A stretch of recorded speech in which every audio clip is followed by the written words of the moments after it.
hope you all are doing good and your study is also going well. So this is me Akriti from Harap Study और आज मैं आप लोगों के लिए क्लास 11 मैथ से स्ट्रेट लाइन लेकर के आई हूँ जिसे हम काफी डिटेल में कवर कर रहे हैं और ये हमारा पार्ट 5th वीडियो है जिसमें हम RS अग्रवाल बुक से एक्सरसाइज 20B को कवर कर रहे हैं with some formulas and how to implement those formulas in question.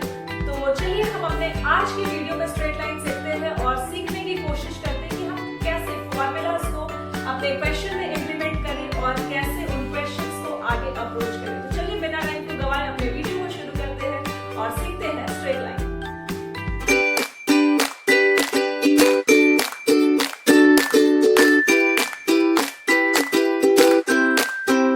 So students, हमारा आज का फर्स्ट क्वेश्चन है find the angle between the line whose slopes are 1/2 and 3। आपको क्वेश्चन में दो स्लोप्स दिए गए हैं और आपसे एंगल पूछा जा रहा है। तो दैट मीन्स यहाँ एक बहुत ही सिंपल सा फॉर्मूला यूज होता है जब हमें एंगल फाइंड करना हो किसी दो स्लोप्स के बीच का।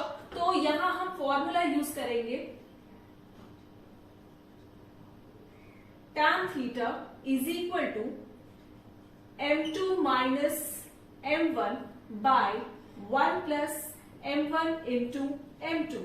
आपके पास दो स्लोप है और जब दो स्लोप के बीच का एंगल फाइंड करने कहा जा रहा तो आप ये फॉर्मूला बहुत ही सिंप्लीफाइड तरीके से यूज कर सकते हो। मैं आपको एक बार इस फिगर के थ्रू इस फॉर्मूले को समझा देती हूं।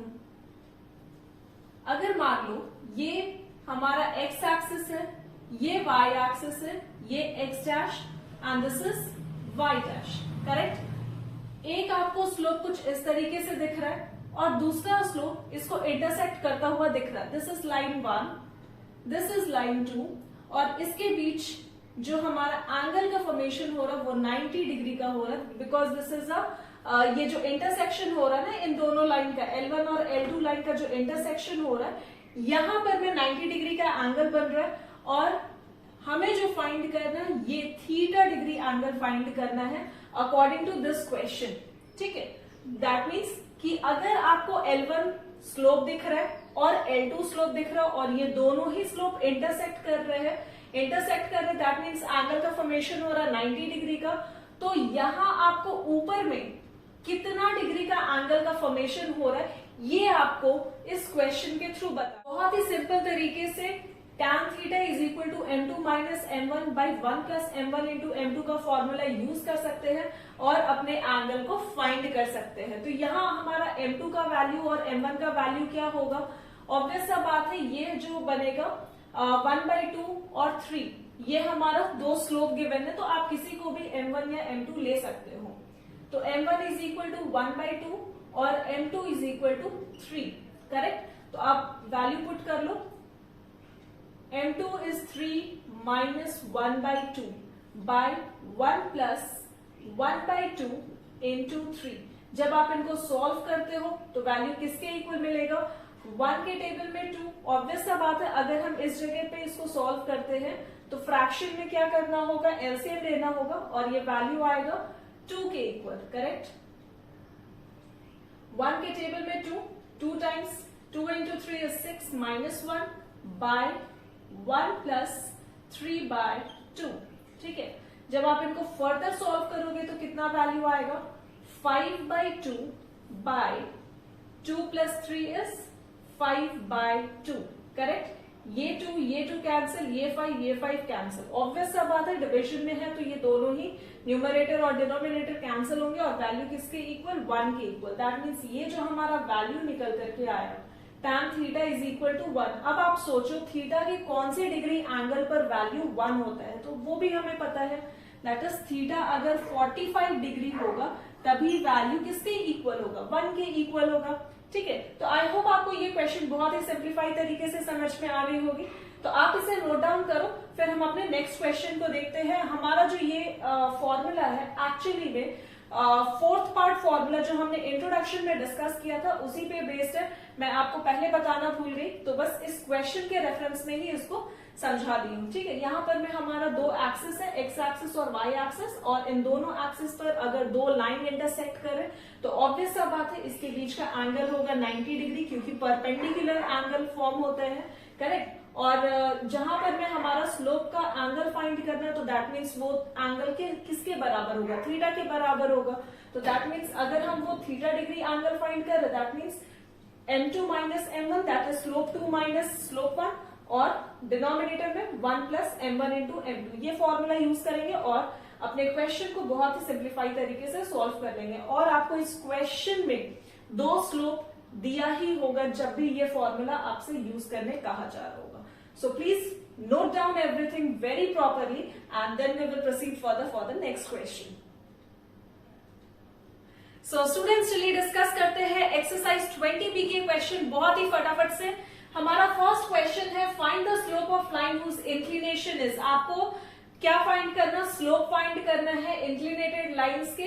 तो अगर आपको tan 30 डिग्री कहा गया दैट मीन्स हम अगर स्लोप फाइंड कर रहे हैं तो स्लोप को हम लोग डिनोट किससे करते हैं, m से डिनोट करते हैं, और m is equal to tan theta होता है, और थीटा का वैल्यू आपके क्वेश्चन में tan 30 डिग्री गिवन है, करेक्ट। और tan 30 degree is how much, तो m का वैल्यू हो जाएगा tan 30 degree, tan 30 degree is how much, so 1/√3, और ये बनेगा हमारा स्लोप का value. So m is equal to 1/√3। आपको अगर थीटा डिग्री एंगल गिवन है क्वेश्चन में तो आप स्लोप बहुत इजीली फाइंड कर सकते हो। Next question is 120 degree. 120 degree दिया गया है, आपको फॉर्मूला पता है m is equal to again tan theta, correct. और थीटा डिग्री जो एंगल है आपका 120 है। तो आपके पास क्या है, 4 क्वाड्रेंट्स है। This is first quadrant, this is second quadrant, third quadrant and fourth quadrant, और आपको जो एंगल दिए गए हैं वो क्या है 120। तो ऑब्वियस सा बात है हमारे फर्स्ट क्वाड्रेंट में जो एंगल का फॉर्मेशन होता है वो 90 डिग्री का होता है। Second quadrant is of 180 degree, correct. This is 90, this is 180, this is 270 and this whole is of 360 degree. इतना तो आप सभी को पता है, करेक्ट, कि हमारा जो फर्स्ट क्वाड्रेंट होता है वो 90 का होता है, सेकेंड क्वाड्रेंट 180 का, थर्ड क्वाड्रेंट 270 का, और fourth quadrant is of 360 degree. ठीक है, तो अब आप इस एंगल को देख करके बताओ कि ये एंगल कौन से क्वाड्रेंट में लाई करेगा। तो बहुत ही सिंपल है कि ये 90 डिग्री से ज्यादा है, 180 डिग्री से कम है, तो मतलब क्या है इसका कि ये हमारा सेकेंड क्वाड्रेंट में लाई करेगा, है ना, क्योंकि 90 डिग्री से ज्यादा है तो फर्स्ट क्वाड्रेंट में तो जगह ही नहीं मिलेगा 120 को। तो ये 180 से क्या है, कम है, लेकिन 90 से ज्यादा होने की वजह से ये हमारा सेकेंड क्वाड्रेंट में लाई करेगा। तो हम यहाँ क्या लिखेंगे, m is equal to tan 180 degree minus how much 60 degree लिख सकते हैं हम। तभी तो tan 180 माइनस 60 अगर हम करते हैं तो वैल्यू किसके इक्वल, 120 के इक्वल। तो दैट मीन्स tan 60 डिग्री का वैल्यू कितना होगा अगर हम m स्लोप फाइंड कर रहे हैं तो, ठीक है। तो आपको पता है दैट इज √3, करेक्ट। और आप अगर m का वैल्यू √3 लिख करके निकलते हो तो आपके क्वेश्चन हो जाएंगे गलत। क्यों गलत हो जाएंगे, क्योंकि हमारे सेकेंड क्वाड्रेंट में, अगर आप ट्रिग्नोमेट्री क्लास 10th के वीडियो में जब मैं आपको पढ़ा रही थी तो वहां भी मैं बहुत क्लियरली बताई थी कि फर्स्ट क्वाड्रेंट में जितने भी फंक्शंस होते हैं वो सारे पॉजिटिव होते हैं, मतलब साइन, कॉस, टैन, कॉट, सेक, कॉसेक, ठीक है। यहाँ जितने भी फर्स्ट क्वाड्रेंट में फंक्शंस होंगे वो पॉजिटिव होंगे। सेकेंड क्वाड्रेंट में सिर्फ साइन और कॉसेक पॉजिटिव होते हैं, और बचे हुए जितने भी फंक्शंस होते हैं वो क्या होंगे, नेगेटिव होंगे। तो ऑब्वियस सा बात है, यहाँ अगर tan 60 है और ये सेकेंड क्वाड्रेंट में लाई कर रहा है तो हमारा ये √3 जो वैल्यू है वो भी क्या होगा, नेगेटिव होगा। मतलब जो हमारा स्लोप आ रहा है दैट इज इक्वल टू -√3। समझ में आया अब आप लोगों को? गलती से भी √3 लिख करके मत निकलना, ठीक है। चलिए थर्ड क्वेश्चन की तरफ चलते हैं। अगेन आपको क्या दिख रहा है, जो हमारा एंगल है दैट इज 135 डिग्री, करेक्ट। और ये 135 डिग्री 180 से कम है, 90 से ज्यादा है। अगेन ये कौन से क्वाड्रेंट में आएंगे, ये आएगा हमारा सेकेंड क्वाड्रेंट में। That means m is equal to tan 180 degree minus 45 degree, ठीक है। जब आप 180 माइनस 45 डिग्री करते हो तभी तो आपको 135 डिग्री मिलता है, करेक्ट। तो ये वैल्यू किसके equal, tan 45 degree is equal to slope, ठीक है। और tan 45 का वैल्यू कितना, 1, लेकिन हमारा जो क्वाड्रेंट है अगेन सेकेंड क्वाड्रेंट होने की वजह से ये क्या हो जाएगा, -1 is the value of the slope. I hope आपको ये तीनों क्वेश्चन समझ में आ गए होंगे। और लास्ट क्वेश्चन दैट इज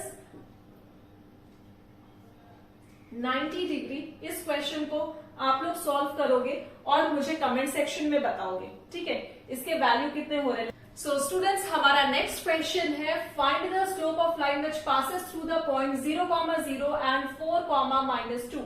ये जब मैं आपको फॉर्मूलाज बता रही थी, ठीक है, अपने फर्स्ट वीडियो में, आई मीन इससे पहले वाले वीडियो में, तो वहां हमने क्या डिस्कस किया था कि एक एक्स एक्सिस और वाई एक्सिस पर मान लो कोई एक स्लोप है, ठीक है, ये हमारा एक्स एक्सिस और ये वाई एक्सिस है, और इस स्लोप पर 2 पॉइंट दिए गए हैं, करेक्ट। और इस 2 पॉइंट के कुछ कोऑर्डिनेट होंगे, ऑब्वियसली अगर ये पॉइंट P है, ये पॉइंट Q है, तो दोनों के ही क्या होंगे, कोऑर्डिनेट्स होंगे। और इन दोनों के कोऑर्डिनेट्स अगर दिए गए हैं तो आपको फाइंड क्या करना है, इनके स्लोप फाइंड करने हैं, ठीक है। मतलब यहां का जो आई मीन स्लोप है P के रेस्पेक्ट में वो फाइंड करो, और Q के रेस्पेक्ट में जो स्लोप है वो फाइंड करो। तो ऑब्वियस सब बात है, दोनों ही पॉइंट पर दो परपेंडिकुलर है और दोनों ही पॉइंट पर बेस का फॉर्मेशन है। तो क्या हम ये P के रेस्पेक्ट में ये स्लोप नहीं फाइंड कर सकते? बिल्कुल फाइंड कर सकते। इस Q के रेस्पेक्ट में क्या हम ये स्लोप नहीं फाइंड कर सकते?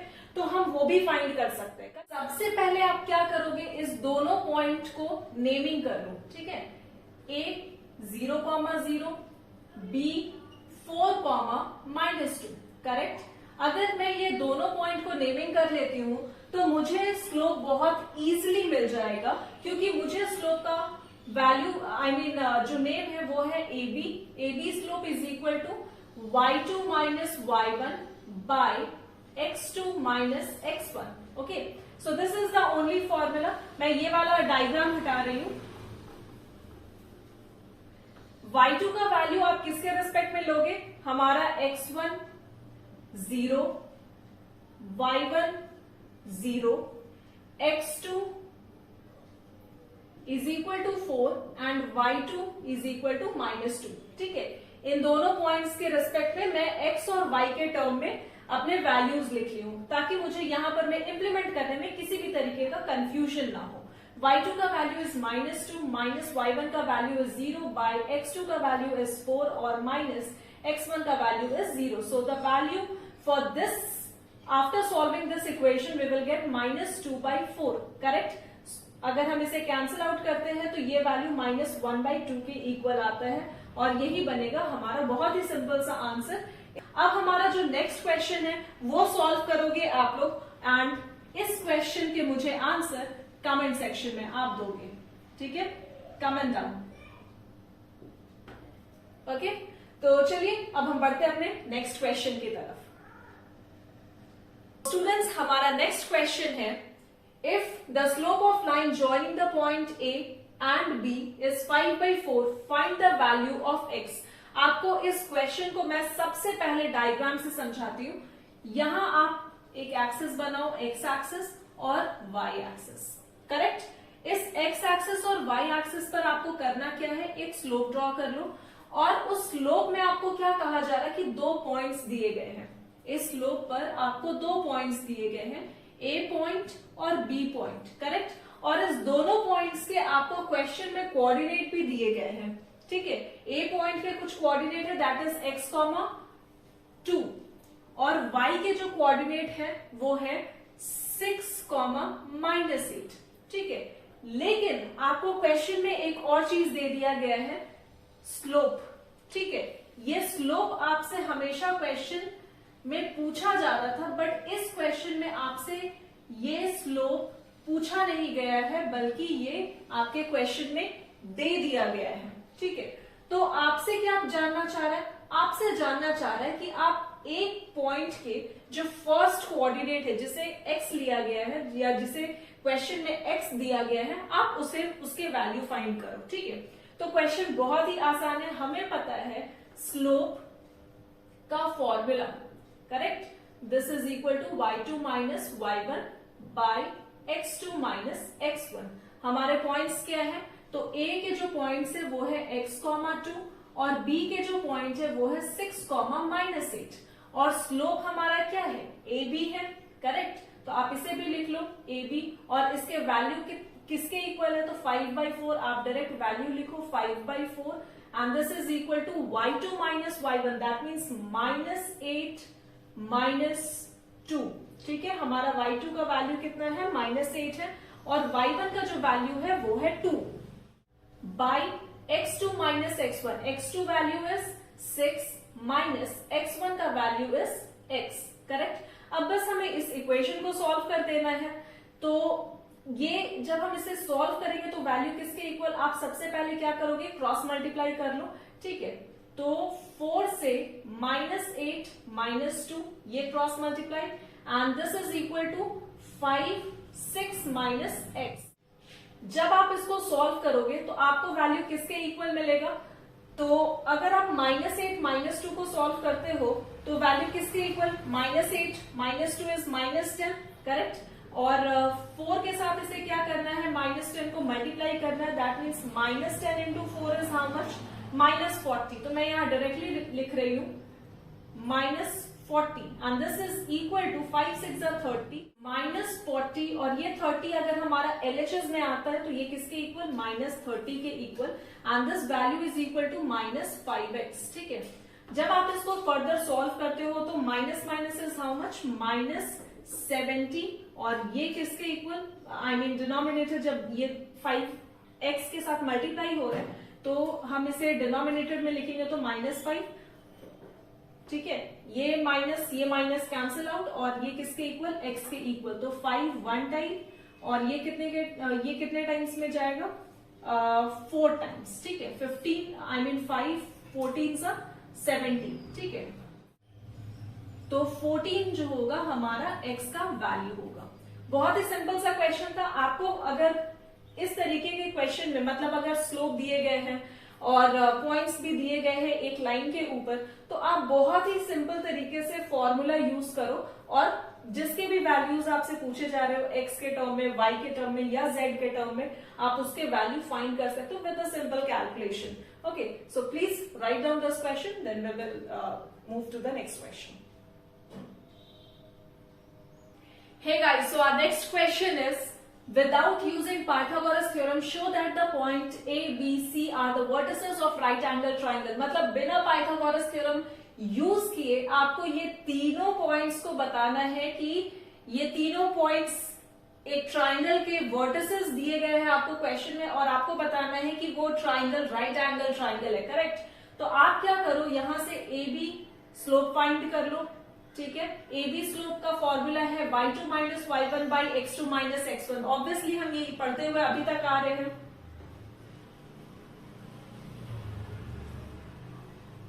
तो यहाँ जो y2 का वैल्यू है दैट इज 5 -2 बाई 4 -1, ठीक है। 5 -2 इज 3 और 4 -1 is also 3, so this value is equal to 1। तो ये जो आपको वैल्यू मिला वो स्लोप ए बी का वैल्यू मिला विच इज इक्वल टू 1। अब आप इसी तरीके से BC का वैल्यू फाइंड कर लो। BC is equal to 3 -5 by 6 -4, ठीक है। 3 -5 is -2 by 6 -4 is also 2। So अगर आप इसे कैंसिल आउट करते हो तो आपको वैल्यू -1 के इक्वल मिलता है। आपके पास अब ए बी BC का वैल्यू आ चुका है, तो अब आप क्या फाइंड करोगे, CA का वैल्यू फाइंड करोगे। अगर CA का वैल्यू है तो दैट मीन्स हमारा y2 बनेगा 3 और y1 बनेगा -2, ठीक है। 3 -2 और 6 -1, सो 3 -2 इज 1 और 6 -1 इज 5, ठीक है। तो आपके पास 3 स्लोप आ गए हैं, AB BC और CA। ये AB BC और CA है क्या, तो आपकी 3 स्लोप है जिसके वैल्यू है 1 -1 और 1/5। तो आपको पता है कि अगर आपको परपेंडिकुलर प्रूफ करना है, मतलब यहां आपको इस क्वेश्चन में राइट एंगल ट्राइंगल प्रूफ करने कहा जा रहा है, तो दैट मीन्स आपको एक्सक्यूज मी, आपको कहा जा रहा है प्रूव करने कि आप स्लोप को, आपके जो m1 स्लोप है और जो m2 स्लोप है, जब आप उनको मल्टीप्लाई करोगे तो वैल्यू आपको -1 के इक्वल मिलेंगे। करेक्ट। अगर आपको वैल्यू -1 के इक्वल मिलते हैं तो वो ट्राइंगल हम क्या कह सकते हैं, राइट एंगल ट्राइंगल कह सकते हैं। तो इस वैल्यू के अकॉर्डिंग, इस पॉइंट्स या इस स्लोप के अकॉर्डिंग आपके जो वैल्यू आए हैं स्लोप के, हमारा m1 slope into m2 slope करेंगे और इसे हम प्रूव करने की कोशिश करेंगे -1 के। दैट मीन्स m1 का जो वैल्यू है वो है 1 और m2 का जो वैल्यू है that is also equal to -1। ठीक है, जब हम इनको सॉल्व करते हैं तो ये वैल्यू -1 के इक्वल आते हैं और इस वैल्यू के बेसिस पे हम क्या कह सकते हैं कि हमारा जो ट्राइंगल है वो क्या है, राइट एंगल ट्राइंगल है। आई होप आपको ये क्वेश्चन समझ में आ गई होगी। करना कुछ भी नहीं, हमें बिना पाइथागोरस थ्योरम यूज किए आपको बताना है कि ट्राइंगल राइट एंगल है या नहीं। आप क्या करोगे, ये 3 जो पॉइंट दिए गए हैं उस तीनों पॉइंट्स के साइड फाइंड कर लो स्लोप के बेसिस पर। ठीक है, स्लोप आ जाएंगे, आप m1 इंटू m2 मल्टीप्लाई करके आप प्रूव करने की कोशिश करो कि अगर वैल्यू -1 के इक्वल है तो बहुत ही सिंप्लीफाइड तरीके से हम कह सकते हैं ये जो होगा राइट एंगल। तो स्टूडेंट्स, ये थे हमारे आज के वीडियो। उम्मीद करती हूँ आपको वीडियो पसंद आ रहे होंगे और आप यहाँ से बहुत सारे नए नए कंसेप्ट सीख रहे होंगे। अपने क्वेश्चन को कैसे सॉल्व करना है, उसमें क्या अप्रोच लगाना है, ये सारे आइडियाज आपको हमारे वीडियो से आ रहे होंगे। So if you are liking our initiative, then please do like, share and subscribe our channel, and thank you so much for watching, guys.